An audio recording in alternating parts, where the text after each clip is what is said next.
Bonjour à tous, Enermax propose au travers de sa marque LEPA un ventirad unique. Il s'agit du Neo Lusion. Comme vous pouvez le remarquer tout de suite, il est équipé d'un rétroéclairage particulier puisqu'il ne touche pas au ventilateur, ce qui est la solution la plus classique, mais on va retrouver des LED directement intégrés au cœur même du radiateur. Il est au format tour. On retrouve également un bundle avec une télécommande qui va permettre de piloter ce rétroéclairage aussi bien en couleur qu'en effet à distance. Il se positionne aux alentours de 60 €.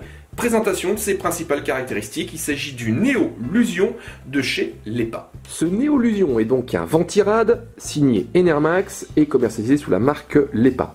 Il souhaite refroidir, espérons, votre processeur en silence et pour ce faire il utilise un ventilateur de 120 mm que vous avez devant les yeux. Je l'ai démonté directement pour mettre en avant le système de fixation. On retrouve ici une structure en plastique qui vient se clipser directement sur le radiateur. On trouve également au niveau des points de contact des petits tampons amortisseurs de vibration. Le ventilateur est un ventilateur PWM avec une vitesse comprise entre 600 et 1800 RPM pour des nuisances sonores entre 17 et 33 dBA. En bundle, un petit câble permet de recalibrer cette vitesse pour la passer à 400 jusqu'à 1000 RPM au maximum, ce qui permet d'abaisser les nuisances sonores ici de 33 dBA à 19 dBA au maximum. Bien sûr, on a des prestations au niveau du ventilateur qui vont s'abaisser, entre autres au niveau du volume d'air déplacé, on va passer de 128 m3/h à 78,3 m3/h, tandis qu'au niveau pression statique, donc là c'est une valeur que j'évoque souvent au niveau des vidéos, il s'agit de la force avec laquelle le ventilateur va être capable de pousser l'air. Ici on va passer de 2,41 mm de H2O à 0,90 mm de H2O. Au niveau du radiateur, ici on va retrouver une structure assez classique avec l'utilisation de 6 caloducs de 6 mm. Ils sont en contact direct avec le processeur et on remarque également qu'ils sont constitués de cuivre. Leur travail, véhiculer la chaleur de la base directement au niveau des ailettes en aluminium.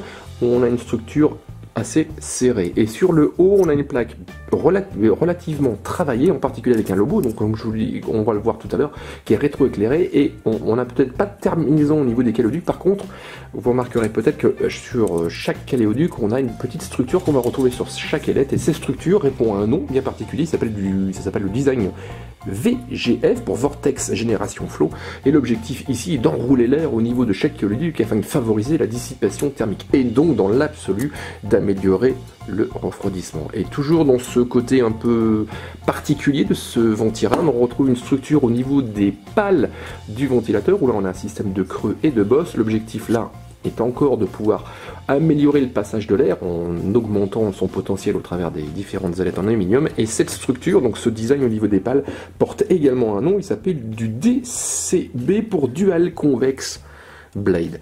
Le gros focus donc de ce Neo Lusion, c'est son rétroéclairage. Comme je vous le disais tout à l'heure, je soulignais, il ne touche pas son ventilateur, mais directement son radiateur avec un système. On va retrouver deux cartes électroniques à droite et à gauche, donc deux PCB et un système blanc qui est assez visible ici, qui va se rétroéclairer lorsqu'il sera en fonctionnement.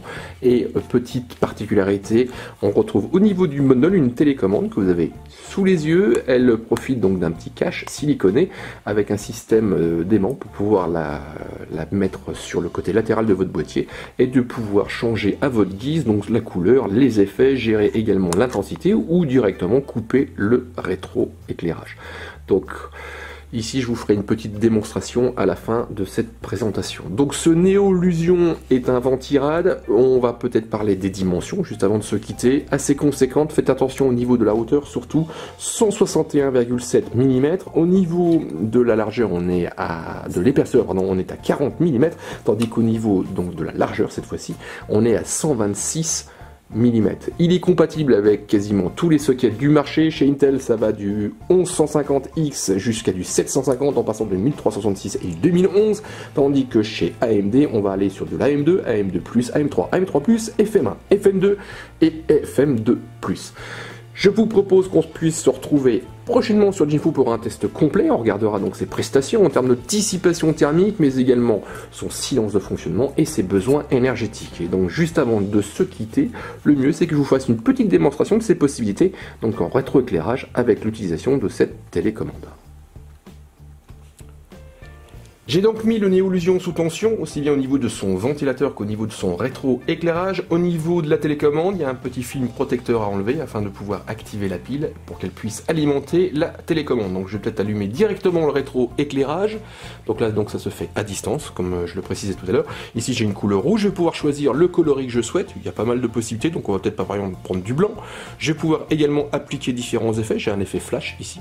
Donc ici, voilà, un effet flash, ou encore lancer un mode automatique où là je vais avoir une succession d'effets et de couleurs en fonction du temps.